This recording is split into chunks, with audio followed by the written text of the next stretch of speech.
All right, and we are back with the GSMC Wrestling Laureate podcast, brought to you by the GSMC Sports Network.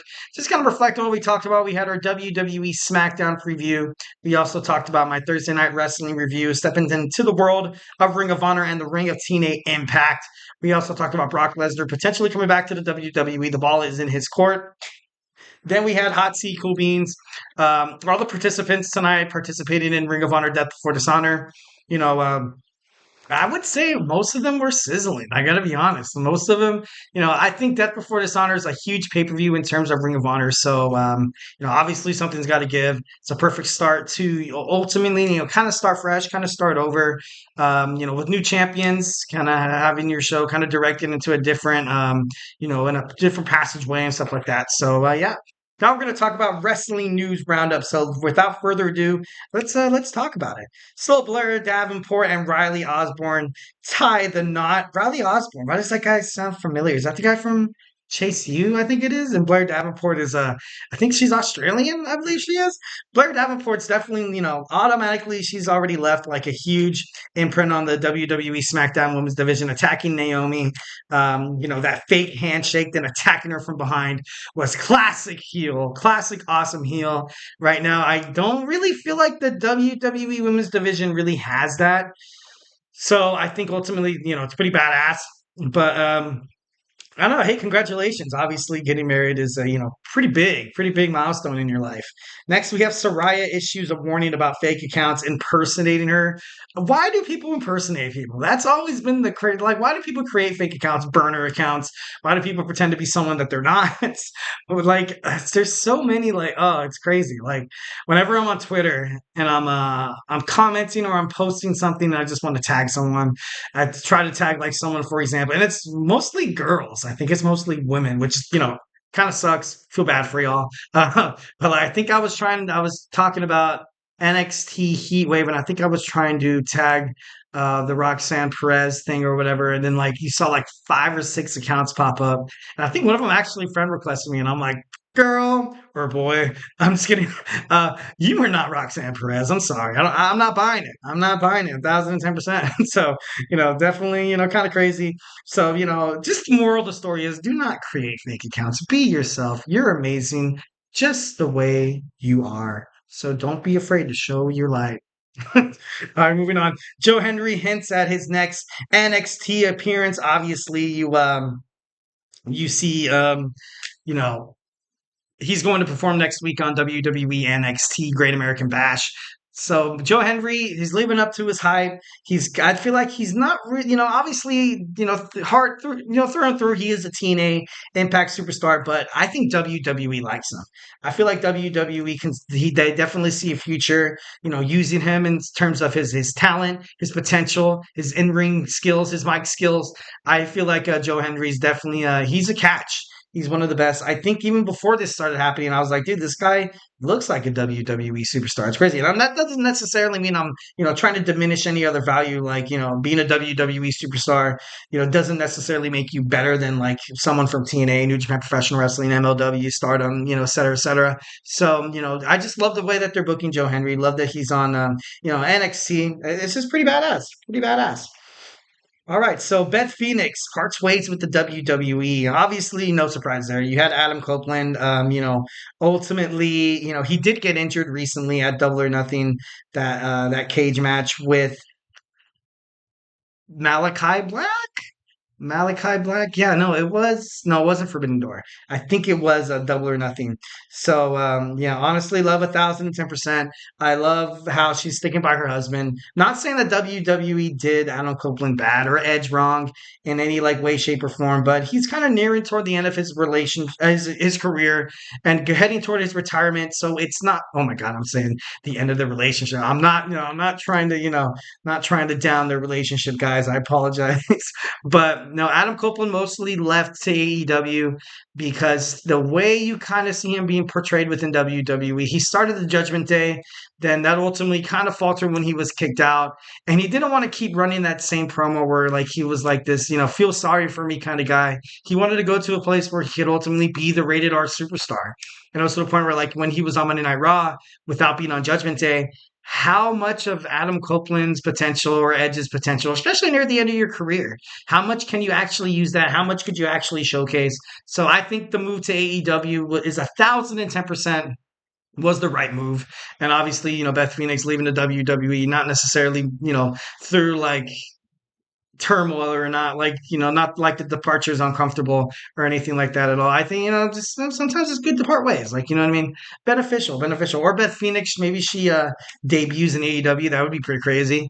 That'd be pretty crazy. Tony Khan did actually say this was the best run in Adam Copeland's career. Which, obviously speculations and allegations and his opinion 1,010%. You can't really ignore that, the tag team revolution that him, the Hardy Boys, and the Dudley Boys did in the early 2000s with the TLC matches and stuff like that. So, 1,010%, I respect Tony Khan. I think he's an amazing owner. I think he's an amazing person. But yeah, honestly, kind of crazy. So we have The Undertaker expresses regret over never meeting Mustafa Ali. Mustafa Ali is, Mustafa Ali, Muhammad Ali is one of the greatest, if not the greatest boxer in all time. I really don't see why, I know no, who won the belt? No, didn't The Rock win the Muhammad Ali belt when he was recently being inducted into the Hall of Fame? I think he did. I think, and then like The Rock was carrying that belt like crazy, and he told Cody Rhodes, he's like, "Let me grab yours if I can grab." I'm just kidding. No, totally uncomfortable. I'm sorry. Excuse me. It's a Friday night. It's Friday night. No, but The Undertaker, obviously one of the biggest superstars within the WWE.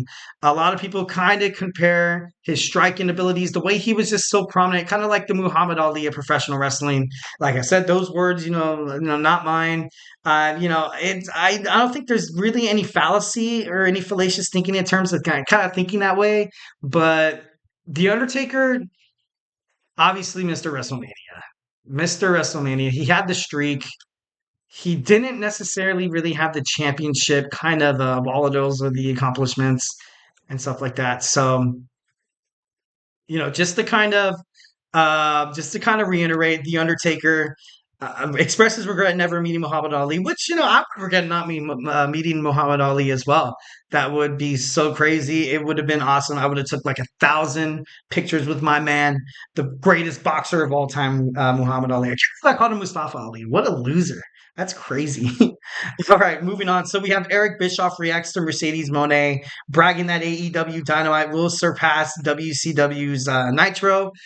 Totally, I don't think that's part of I don't think that AEW will ever be WCW and vice versa. It's this comparison. It's this ultimate comparison that the two companies have constantly that is ultimately kind of, keep shooting, the creative ability of Tony Khan and his wrestling promotion down.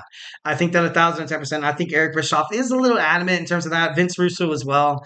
But I believe that, Mercedes Moné, and I think if you're at this moment, if you have the chance, okay, now they're at the 250th episode. Obviously, WCW Nitro never really made it to that prestige.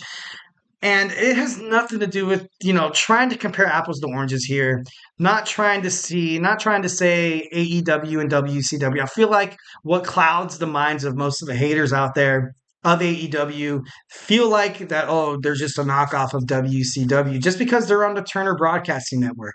That, I don't think that whatsoever. I don't think that at all. I feel like both the companies had unique distinctions. Obviously, both of them at one time. Well, you still have AEW right now. You still have AEW still killing it. WCW.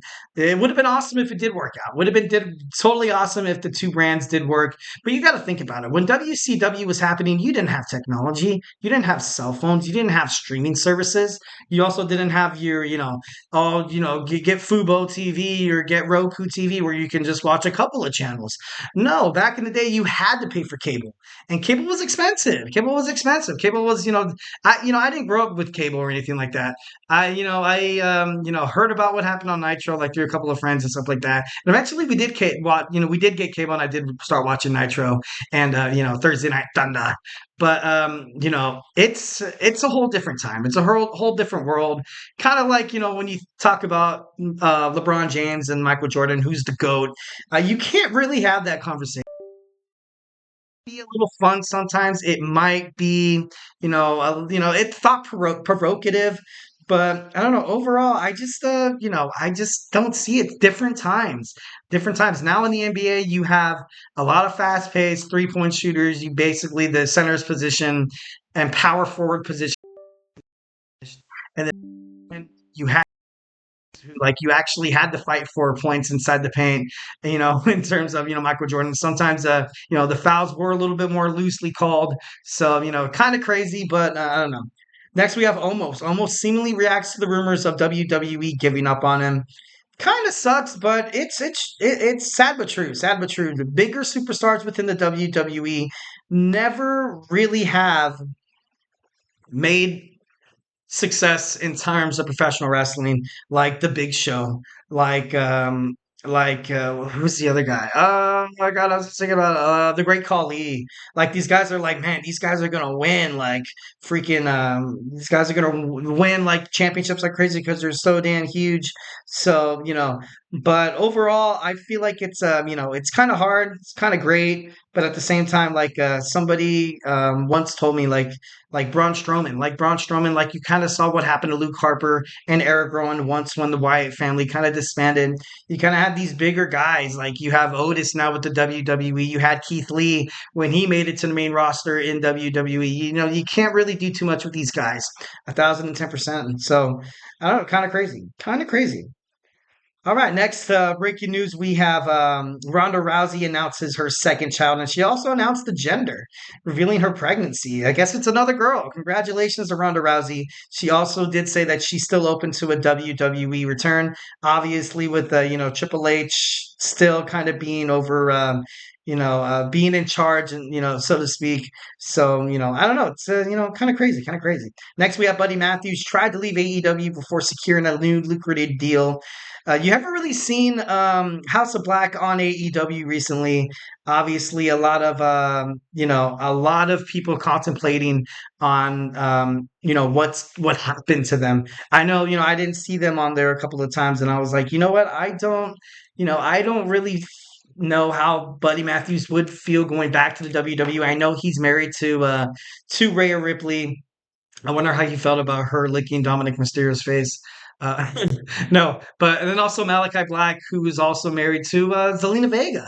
So just all the wrestling promotions are just kind of mixed together right now. Would be so awesome to see great things happen. Maybe they ended up having a little mesh. I know there was I talked about it on Wednesday how Tony Khan was open to a mixed match or a mixed pay per view with WWE and AEW. It would be sick. Ultimately, be sick as hell.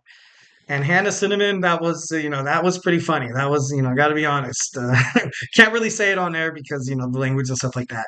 But no, that made me laugh. That made me laugh. Kind of threw me off a little bit, to be honest. Thank you so much for tuning into the GSMC Wrestling Laureate podcast, brought to you by the GSMC Sports Network. I'm your host, Eric Rodriguez, every Monday through Friday, 8 p.m. Pacific time, 11 p.m. Eastern time, here to talk about all things professional wrestling. So make sure you leave a kind remark here at the GSMC Sports Network. We do love a lot of peace, love, and positivity 1,010% of the time. Also, remember to Superman punch that like a subscribe button to the show. And don't forget to follow us on Twitter/X, Instagram, TikTok, and Facebook for more content and updates. And like I always say, if I haven't made you a wrestling fan by now, we got college football around the corner with my boy Tommy. We have 2 football podcasts, one GSMC football podcast with Kenneth, one Chip Shot football podcast with my boy Manny. We also have a basketball podcast with Nelson. We have fantasy sports with Chris Shepard. We also have the Andrew Tate show. So make sure you check out all of those shows. We also have, sports shows. We have Sports by GSMC Sports Network with Jeremy. We also have, GSMC Sports with my man TJ. So make sure you go ahead and check all those podcasts out. Be a part of this podcasting bloodline of a family. Be a part of our bloodline. We're gonna love you automatically, it's free, 1,010% free. You don't have to pay for any subscriptions. So, make sure you, tune into our shows. It's pretty awesome. Well, guys, that's it for me. It is Friday. Have a beautiful, have a safe, have an amazing, have a fun weekend. Be safe. See you all back here on Monday.